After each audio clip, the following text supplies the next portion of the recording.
egenlerge fayda bir. Aç bulmasın, tutulsun, buday başı tutulsun. Arpadan, buğdaydan, büsteli bir hıdaydan. Maylı bıtka kazanda, eti kaşık pazarda, eti gitti alır.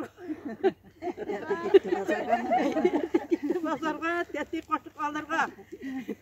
Maylı bıtka aşarız, onlar yangırtılarımız, yişip hayırı bilen yangırlar yavsun. Şimdi şifaları bilen Rabbim kaygısız, hasretsiz, böyle kazasız, kavufsuz, hayırlı yangırların nasip et. Her başımızga Rabbim şoklık bilen yaşarga bulsun.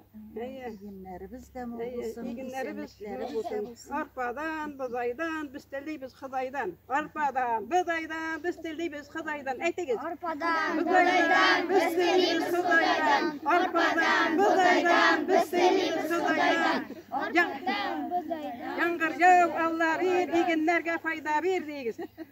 Yağmur yağ, Allah bir, iyi günlerge fayda bir. yağmur yağ, yağmur yağ. Allah bir, iyi günlerge fayda bir. Buday başı tuk bulsun, edenler de tuk bulsun, hayvanlar da tuk bulsun.